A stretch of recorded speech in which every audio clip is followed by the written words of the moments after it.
Nah, Sistem bagi hasil sangatlah penting bagi nelayan, khususnya untuk meningkatkan kesejahteraan nelayan. Assalamualaikum warahmatullahi wabarakatuh. Shalom, Om Swastiastu, Namo Buddhaya, dan Salam Kebajikan.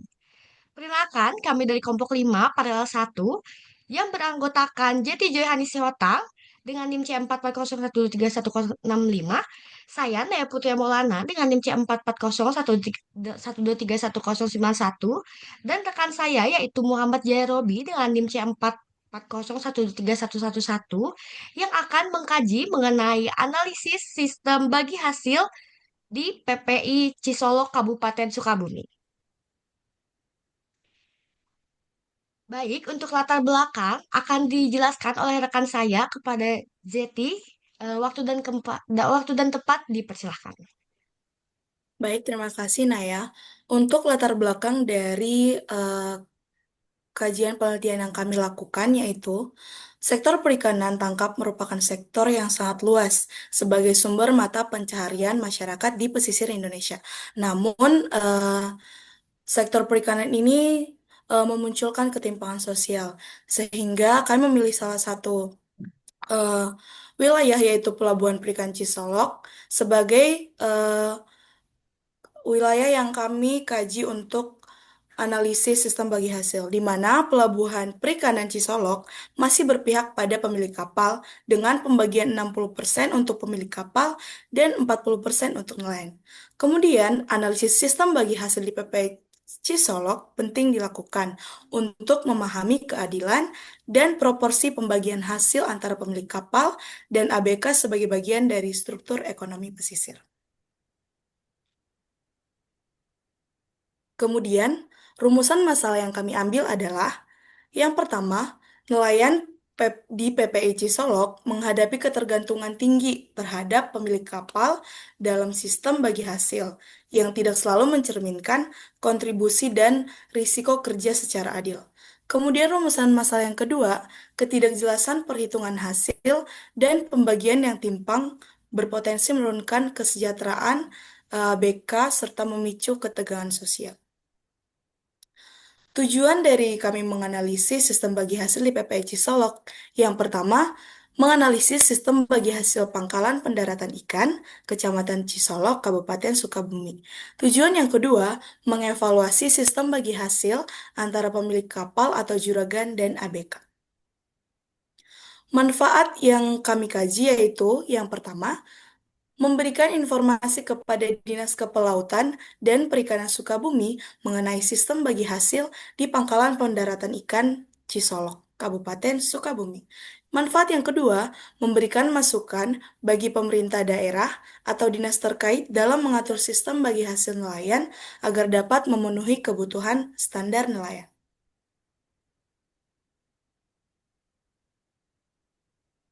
Baik, untuk metode penelitian,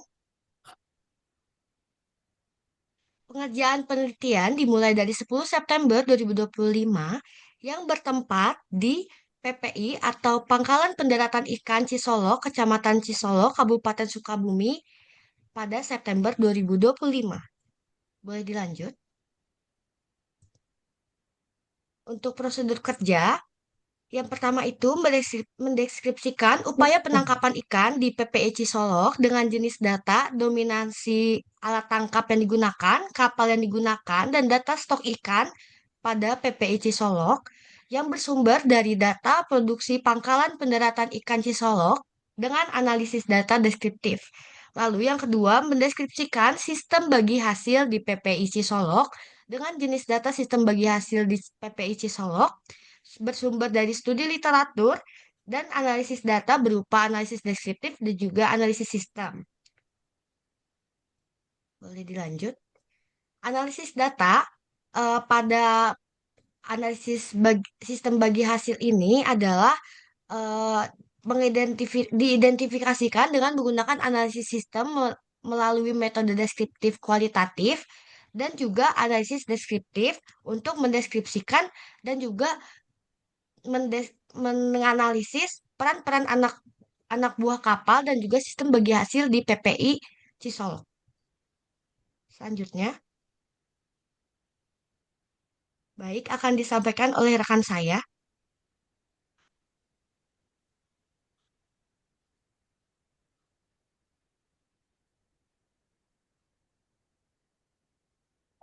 Oke, izin masuk. Saya Muhammad Jarobi. Sistem bagi hasil pangkalan peralatan ikan di Cisolok. Yang pertama adalah ada analisis kebutuhan. Analisis kebutuhan yang pertama ada Dinas Perikanan dan Kelautan. Untuk kebutuhannya sendiri ada transparansi hasil melaut dari PPI Cisolok dan data akurat ikan hasil tangkapan dan jumlah kapal dari PPI Cisolok. Dan perannya itu membuat regulasi tata kelola perikanan, membuat regulasi sistem bagi hasil, pembinaan dan pelatihan kepada PPIC Solo sendiri, dan memberi fasilitas yang memadai kepada PPIC Solo. Yang kedua ada nelayan. Kebutuhan lain antara lain adalah fasilitas tempat pelelangan ikan yang memadai, peningkatan akses pendaratan ikan, sistem bagi hasil yang adil, dan untuk perannya itu mengoptimalkan hasil tangkapan untuk meningkatkan kesejahteraan para nelayan. Yang ketiga adalah ada pemilik kapal. eh, Kebutuhannya itu anak buah kapal, AABK, dan yang kedua ada peningkatan akses pendaratan ikan, dan perannya itu pemberi modal kepada anak buah kapal atau yang lainnya. Oke, lanjut. Baik, untuk formulasi masalah pada PPI atau Pangkalan Pendaratan Ikan di Cisolok, yang pertama adalah nelayan kesulitan akses untuk tambat labu. Yang kedua adalah tempat pelelangan ikan yang kurang memadai, seperti fasilitas yang kurang untuk cold storage dan juga eh, tempat sanitasi yang bersih. Yang ketiga, regulasi sistem bagi hasil belum diterapkan dengan jelas di PPI Cisolok. Karena regulasi sistem bagi hasil yang ada di PPI Cisolok ini tergantung pemilik kapal ataupun pemilik modal, jadi tidak berdasarkan regulasi ataupun undang-undang yang ada terkait sistem bagi hasil. Lalu yang keempat, nelayan belum memanfaatkan teknologi modern untuk menentukan daerah penangkapan ikan. Dan yang terakhir atau yang kelima, pemilik kapal sebagai pemilik modal yang mematok persentase angka keuntungan tertinggi. Selanjutnya,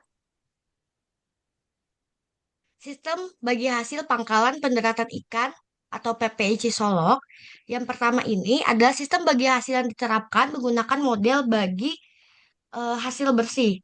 Yang dimaksudkan dari model bagi hasil bersih ialah pembagian hasil tangkapan setelah dikurangi semua biaya operasional melaut. Artinya, sebelum hasil tangkapan ini dibagi antara pemilik kapal dan juga nelayan ataupun ABK, terlebih dahulu dihitung seluruh biaya yang dikeluarkan selama kegiatan melaut, seperti bahan bakar, es untuk pengawetan, perbekalan, biaya perawatan alat tangkap ataupun kapal, dan juga kebutuhan operasional lainnya. Setelah semua biaya tersebut dikurangi dari total pendapatan penjualan hasil tangkapan, sisa bersihnya baru dibagi sesuai kesepakatan. Misalnya, untuk di PPI Cisolok ini, rata-rata sistem bagi hasilnya itu di 60 banding 40 60 banding 40, 60 pemilik kapal ataupun pemilik modal dan 40 adalah ABK. Lalu yang kedua adalah sebagian besar nelayan tidak memiliki modal yang cukup untuk beroperasi secara mandiri dan banyak menerapkan patron klien. Lalu yang ketiga, perhitungan biaya seringkali tidak terdokumentasi secara tertulis karena tadi eh, lebih banyak ke pemilik modal daripada ke ABK. Dan yang terakhir, pemilik kapal berperan sebagai pengendali utama yang memiliki akses terhadap modal dan pasar. Selanjutnya,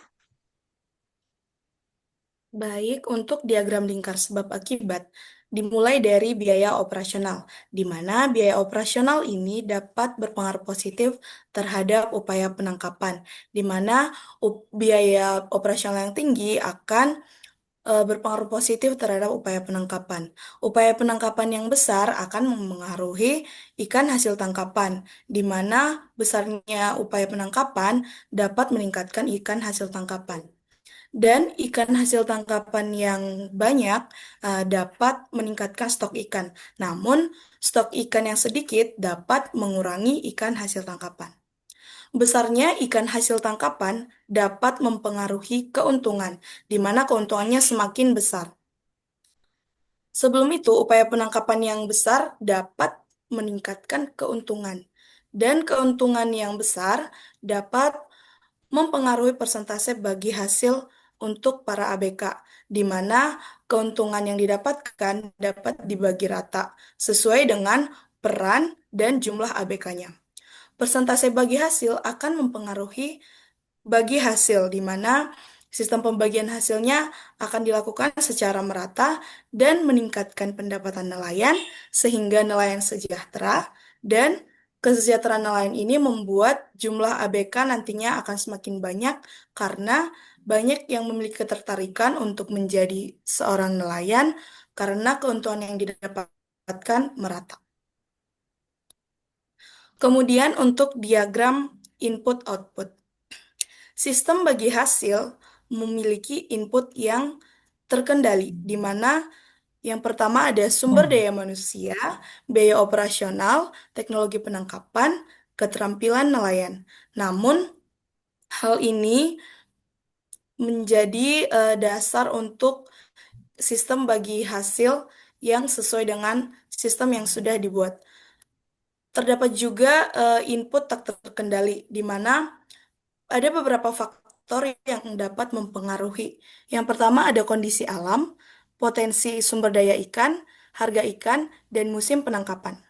Untuk output yang dikehendaki, yang pertama ada proses pelelangan berjalan dengan baik, kemudian yang kedua ketersediaan sarana dan prasarana, yang ketiga kualitas ikan, yang keempat kualitas usaha penangkapan. Kemudian output yang tidak dikehendaki. Yang pertama, sumber daya ikan menurun, kemudian hasil tangkapan menurun, biaya operasional meningkat, harga ikan turun, kemudian kerugian usaha penangkapan. Sehingga output dan input ini membutuhkan manajemen pengendalian melalui undang-undang yang telah dibuat seperti yang pertama, Undang-Undang Nomor 13 Tahun 2003, yang kedua, Undang-Undang Nomor 16 Tahun 1964, yang ketiga ada Undang-Undang Nomor 45 Tahun 2009, yang keempat ada Permen KP Nomor 35 Tahun 2015, kemudian yang kelima ada KUH Perdata buku yang ketiga. Oke, selanjutnya ada sistem bagi hasil antara pemilik kapal atau juragan dan anak buah kapal, di mana pembagian ini diterapkan kepada pemilik kapal atau juragan dengan nahkoda dan anak buah kapal di pangkalan pendaratan ikan PPI Cisolok di Kabupaten Sukabumi. Nah, untuk sistem yang berlaku di sini adalah sistem bagi hasil yang bersih. Jadi keuntungan dilakukan setelah seluruh biaya operasional dikurangi, lalu diberikan sesuai persentase. Di mana persentasenya adalah 60% untuk juragan atau pemilik kapal, 40% untuk nahkoda dan ABK. Berarti 20% untuk nahkoda dan 20% untuk ABK, di mana ABK-nya itu tersedia 2 orang, jadi 10% untuk satu orang. Pendapatan bersih uh, dari musim paceklik dulu. Jadi musim paceklik adalah musim di mana ikan-ikan sedikit dan kurang bisa untuk ditangkap karena masih masa uh, pemijahan ya, dan cenderung tripnya juga sedikit karena tidak bisa dipaksakan gitu. Dan pendapatan bersihnya itu 13.199.666 perak, dan untuk juragan, untuk hasil keterangan bagi hasil yang 60 bagi 40 itu tuh dapat 7.919.800, dan untuk nahkoda itu 5.279 sekian, dan untuk eh nahkoda dan ABK. Nah, untuk nahkodanya sendiri mendapatkan 2.639 sekian, dan ABK itu mendapatkan 1.319 sekian untuk 2 orang, dan nanti dibagi 2. Nah, jika persentasenya dibagi untuk secara 55/45, sudah jelas kalau keuntungan bersih dari pemilik kapal atau juragan lebih besar daripada eh, ABK gitu. Jadi ABK-nya lebih lebih lebih lah gitu. Nah, Jika dilakukan simulasi dengan pembagian 55% dan 45%, itu maka pendapatan bersihnya menjadi eh 37 13.199.000 sekian. Boleh dilanjut. Untuk musim ikan yang sedang panen atau bisa untuk diambil itu maksimal 20 kali trip dengan rata-rata pendapatan bersihnya itu 13 juta 199. Nah, maaf ini salah memasukkan tabel. Jadi untuk yang benar itu pendapatan bersihnya 37.713.033 sekian. Untuk eh, pemilik kapal atau juragan mendapatkan 22.628, dan untuk nahkoda memperoleh 7.542.666 perak, dan masing-masing dua ABK mendapatkan 3.771.300 perak sekian. Nah, dari dua musim ini tercatat bahwa kalau misalkan musim pacaklik itu pendapatan ABK di bawah UMK Kabupaten Sukabumi karena rata-rata tripnya kecil dan tidak bisa dipasangkan gitu tripnya. Jadi hanya maksimal 7 kali, dan itu pendapatan ABK-nya menurun di bawah UMK Sukabumi, yaitu 1.940.000. Dan ketika musim ikan datang atau terjadi dan dimaksimalkan sampai 20 kali trip, itu ABK bisa memperoleh di atas UMK Sukabumi, yaitu 4.242.750 dibagi dua, jadinya 2 juta sekian. Nah, uh, jika dibandingkan dengan wilayah lain, boleh di next. Nah, jika dibandingkan dengan wilayah lain di Kecamatan Manggar, Kabupaten Belitung, dengan sistem bagi hasil 25/75, jumlah ABK-nya cenderung lebih banyak, yaitu 3 orang. Biaya yang ditanggung oleh pemilik kapal kecuali perbekalan, dan pendapatan lain di Belitung lebih tinggi dari nilai UMK, yaitu sebesar 1.024.000. Nah, uh, dan dari PPC Solongka sendiri, bagi hasilnya 60/40, jumlah ABK-nya 2 orang, biaya operasional dari pemilik kapal itu sama, kecuali perbekalannya, dan pendapatan ketika musim ikan di atas UMK, dan jika musim pacaklik di bawah UMK. Artinya sistem bagi hasil di Cisolok ini lebih menguntungkan bagi pemilik kapal, karena mereka menanggung biaya operasional, tetapi sekaligus memberikan kendali penuh terhadap hasil dan pembagian keuntungan. Nah, boleh di next.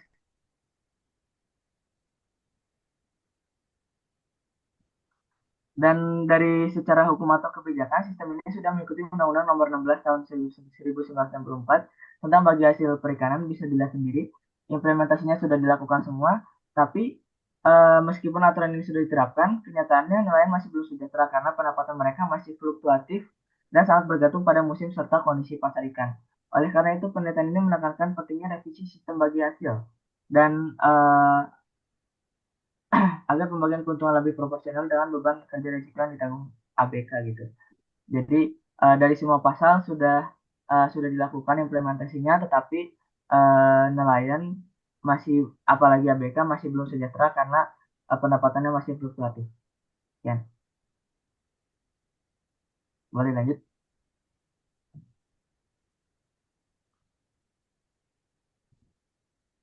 Oke, lanjut simpulan dasaran. Boleh di next. Oke, yang pertama simpulannya, sistem bagi hasil di pangkalan pendaratan ikan PPIC Solok masih didominasi oleh pola bagi hasil bersih dengan pembagian 60% untuk pemilik kapal dan 40% untuk awak kapal. Dan dengan sistem pembagian sistem bersih. Dan yang kedua, nelayan masih belum sejahtera meskipun kebijakan yang dibuat sudah diterapkan, karena pendapatan nelayan masih fluktuatif. Di musim paceklik masih di bawah UMK, dan di musim ikan di atas UMK. Jadinya fluktuatif dan sebagian terbebani biaya operasional seperti uang saku dan perbekalan. Untuk sarannya, boleh di next. Oke, terima kasih. Karena perlu adanya metode wawancara agar dapat memperoleh data yang lebih mendalam dan akurat mengenai pandangan, pengalaman, serta persepsi para pihak yang terlibat terutama nelayan, nahkoda, dan pemilik kapal serta ABK. Oke, baik. Terima kasih banyak atas pemaparan dari teman-teman dan juga teman-teman yang menonton. Kami sangat mengharapkan saran maupun kritik dari teman-teman lainnya. Sekian dari kami. Wassalamualaikum warahmatullahi wabarakatuh.